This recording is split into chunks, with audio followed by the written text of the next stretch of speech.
Okay, so about to do some dumb shit here. So I kind of skipped something I should have showed y'all, but it was nothing major. I had to replace the fan belt because it was in horrible shape. As a matter of fact, let me show y'all that real quick, what the old belt looked like. I got my seat kind of on it. And that white box is my new alternator. But for now, I had to go ahead and replace this because, yeah, well, I don't know how that was still running at all. This was flapping and slapping and all that good crap. So anyway, so what we're about to do here is some dumb shit. I'm going to attempt to drive this thing home. So, see if I can get y'all set up in the seat here.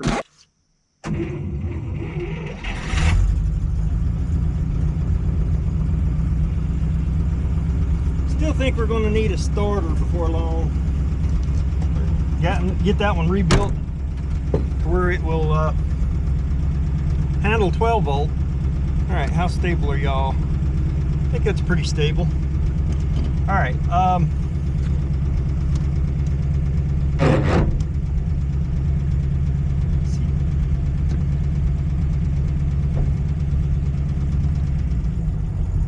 This thing has so much torque, you can just pretty much take off idle. I was trying to put my seat belt on a minute ago. Well, you know, I was thinking about it and I was like, oh yeah, there's no seat belts. That wasn't a thing in 1937.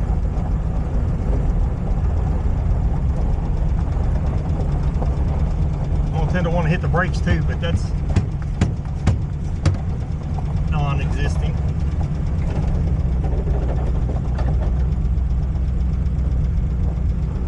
But it's only 2 miles. It's all back roads pretty much.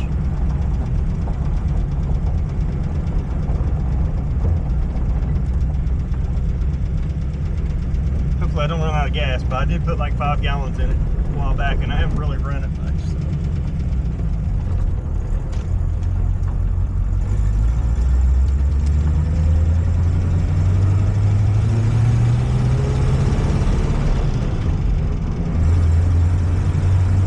Rattly in the top end.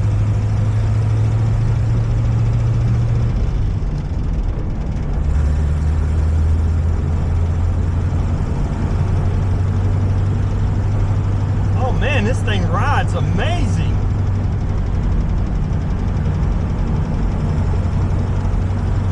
Woo. Steering's a little sketchy. The speedometer doesn't work. Of course, I don't think it's hooked up.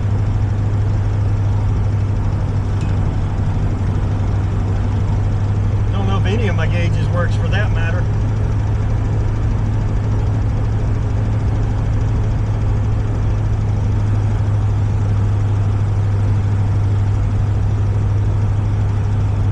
It actually runs pretty good. I'm just not trying to go very fast because, like I said, I don't really have any brakes other than the e-brake, and that's questionable.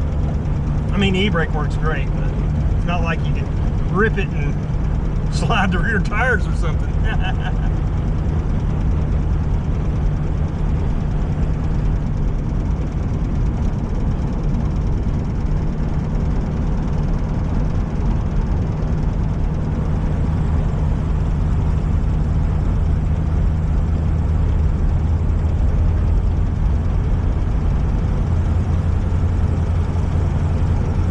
Of course, I haven't gauged the tires or anything. So, you know. Alright, we're going to start pulling this e-brake up. Oh yeah, that's good.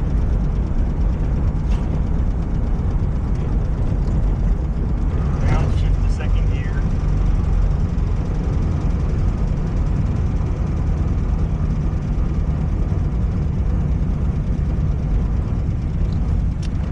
Oh, never mind the brake. Let's just turn. Brake. That brake's weird because like the release lever's on the top.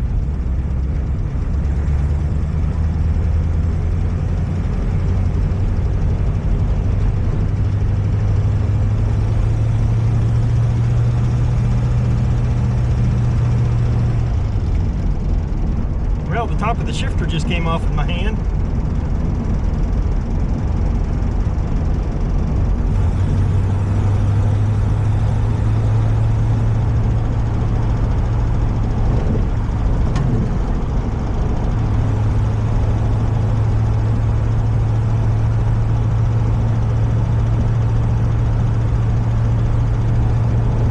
Man, she runs great.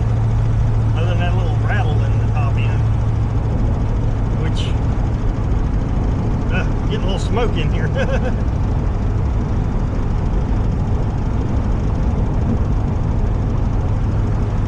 39,000 miles showing, and that could be actual because these old cars, they didn't get drove to death like modern stuff does. I'm over here doing my normal thing and dodging all the rough spots in the road. Hell, I don't even have to with this car.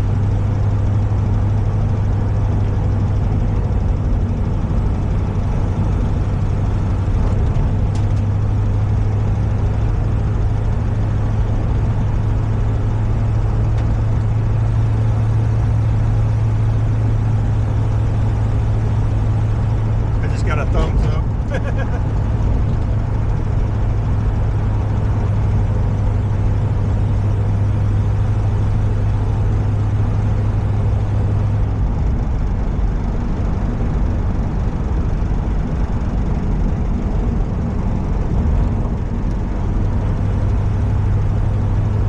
Oh yeah, I think this thing's going to be actually kind of enjoyable to drive.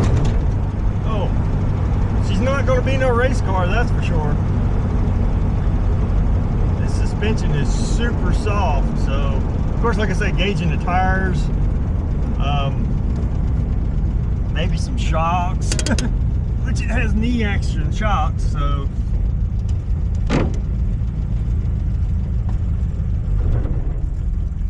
well, we made it. All right, now that I got home with her, I'm going to give it its first bath since I have had it. It actually on video it probably looks pretty good, but obviously the windows are crappy, and you know, we got crud because it's sat in dude's backyard for who knows how long. So, you know, she's okay, but yeah, definitely pretty dirty. And so I'm gonna wash this one. And then I'm going to wash this because I'm fixing to put this back on the road because Barn Find Betty, I think, just pretty much blew a head gasket, but not like I still drove it home. But this one got parked because it had an oil pressure issue, which I haven't fixed. But also the biggest thing was I had a tire issue. Because as you see, the back ones don't match the front ones. And I bought some tires, and I've got 2 different sets of wheels, and I got to get that took care of. But yeah, as I was driving home and the sun hit, I could hardly see where I was going. So it needs a good bath, cleaned out and all that stuff. So now the one other thing on this truck, there's this weird splotchy stuff, and I can't seem to find anything to take it off. So after I clean it good, I've got a clay bar kit. See, it's like all over on the original paint. Like half the truck's been repainted with spray cans, as usual for me. But you know, anyways, I may clay bar it and see if I can get those contaminants off. I don't know, but anyway, I guess it's time for a little washy.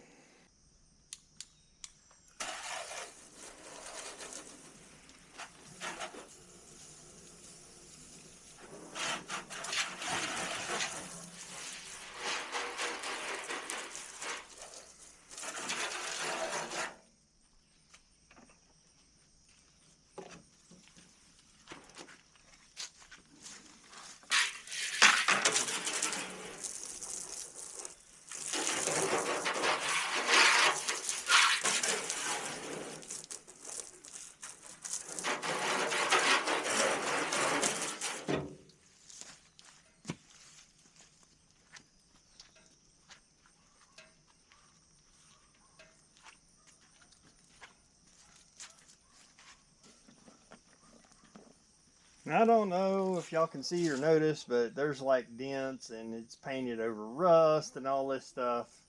So he really shouldn't have painted the car when he did, but it is painted, so I'm gonna try and see what it looks like cleaned up.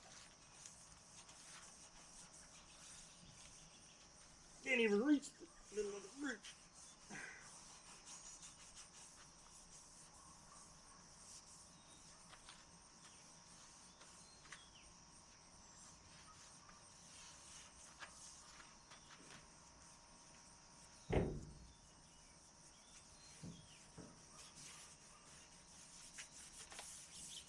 The hood doesn't even match.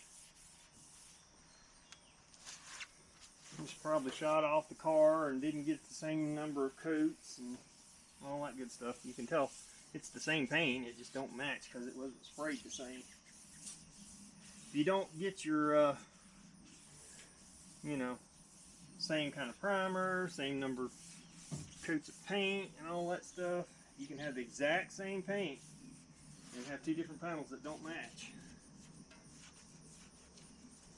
I first found that out on a model car that had individual doors and hood panels and all that stuff. And I painted it all disassembled, and when I put it together, nothing matched. I was like, huh, how'd that happen?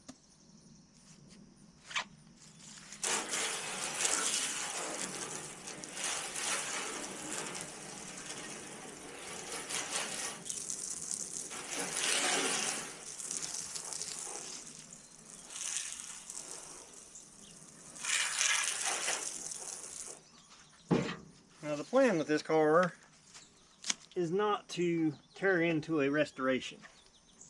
I don't have time for that. There was a lot of debate about buying it because of, you know, that's what it really should have. But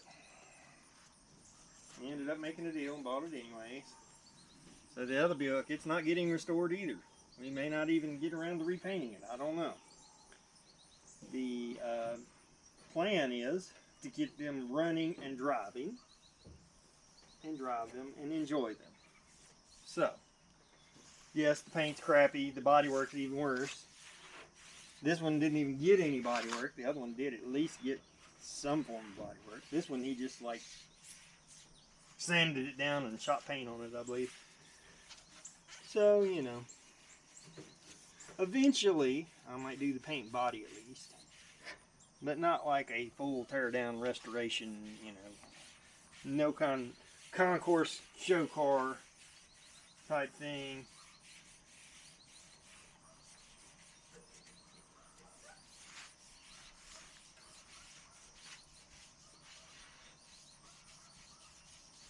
This one's honestly kind of embarrassing because of the way that it is, but it's still cool that it actually, you know, runs and drives, and well, soon we hope to make it run, drive, stop, and all the good stuff. Right now it just runs and kind of drives.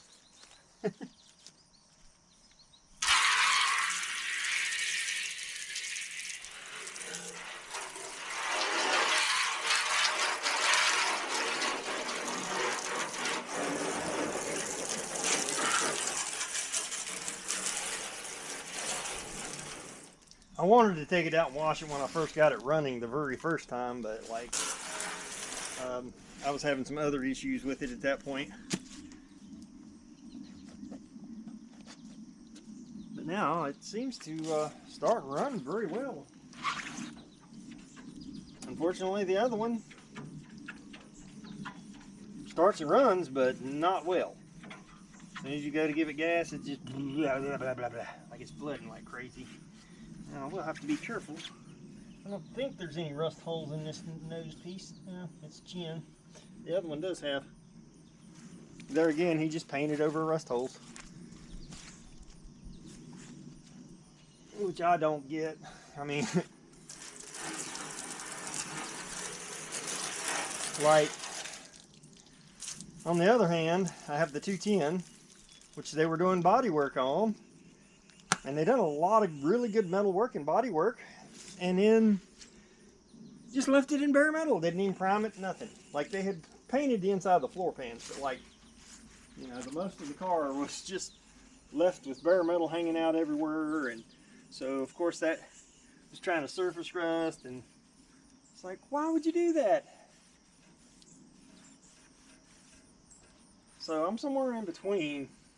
I'm not going to paint a car that is not ready, unless it's just like spray paint or something to hold it over. But I'm also not going to leave it in bare metal either. Man, some of the dirt that's coming off this.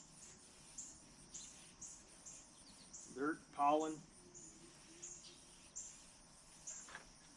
That was another thing. I didn't wash it right away because the pollen season was coming on. It's like, well, I can wash it, but then it's going to be yellow and for the next month or so. So now we're past all that, so I can get her cleaned up a little bit and see what it looks like. Unfortunately, with these running boards missing, makes it a bit of a problem to get to the roof.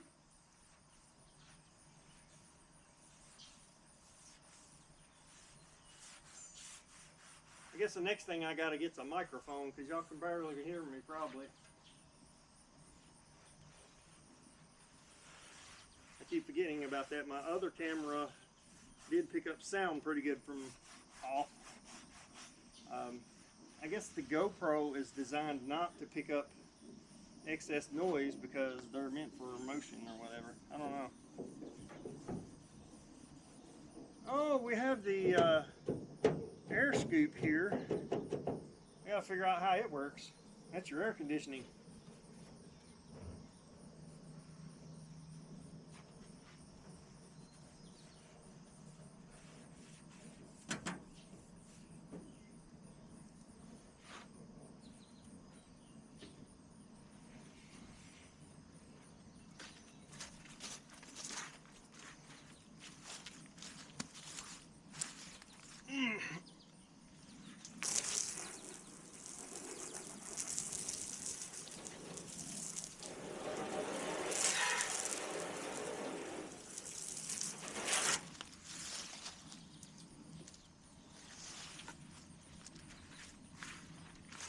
Well, anyways, I'm not going to make y'all watch me wash the whole car, but that's definitely looking a lot better.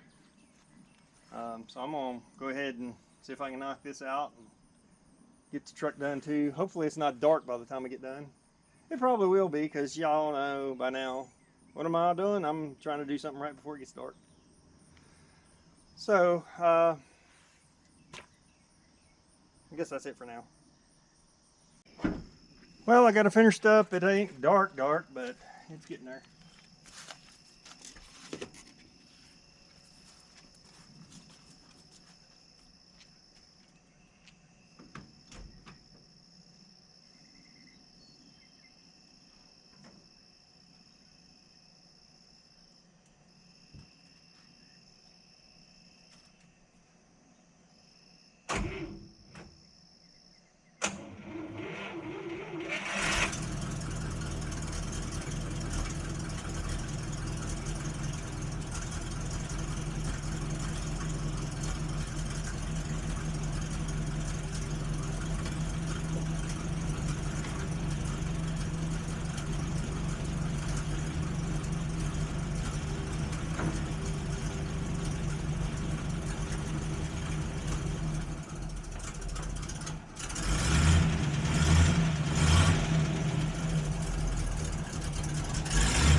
All right. I did get the car washed. I didn't do a great job last night. I came back over and I don't know if you can see that, but there's like dirty sponge streaks where I came back over and hit some mist spots. And you can probably see right there where I wasn't able to reach the roof. But anyways, just kind of doing a walk around of the car, give y'all a little better general idea of condition and what I'm talking about when I say he painted over rust and things like that. And you know, like the doors, they need quite a bit of work, quite a bit of help there. The running boards are missing. Now, I do want to correct something I said in my first video about this car. This is a Buick Century. In the first video, I was calling it a special because I thought it was a special. And, but it is a Model 60, which is the Century. Right here, got another good example of, you know, let's not even bother with trying to do body work. We're just going to paint it. But anyway, I don't think this was meant to be a permanent paint job. I think he just wanted to paint it to keep it from rusting or whatever. Let's see here. So, yeah. So in the video, I called it a special because when we went to look at it, he told me it was a special. When we went back to get it, he said, no, it's actually a Century. I was wrong. And the only place that it actually tells you, well, that's not on this one. Wait a minute. It's on the other one. There's one of the emblems is like missing or whatever. So he had, he had this. Okay, camera cut off on me for some reason. I don't know. I'm still figuring this thing out. So, like I was saying, you got some little wrinkles here. It kind of looks like he did a little bit of work on the trunk, because there's like sanding and grinder marks and things like that. But I think he just kind of sanded the rust down and then shot paint on it, pretty much. And I got another spot here. And this was damaged. Somebody's knocked that out. The bumper's bent. I got to straighten the bumper. I got to push again here and pull over there because that one should be sitting like this one. You know, you got a nice little space here. And this one, you've got nothing pretty much. I got some tidbits I was working on the tail lights and stuff. So there's, you know, a lot to be done on this car. Oh, no, don't know if I mentioned, but found me some hubcaps. They're off of a Chrysler product minivan, but they look better than the rusty wheels. I'm not really doing any work on the car right now at this point. I will be soon, hopefully. That's why I brought it home, to have it in the backyard in the shade, because I don't have anywhere to put it in the garage right now. And I'll try to do some of the projects. Number one, the brake master cylinder. Number two would be the alternator. So, you know, try to get some of the parts I've already got installed. But I guess that's about it for now. So later.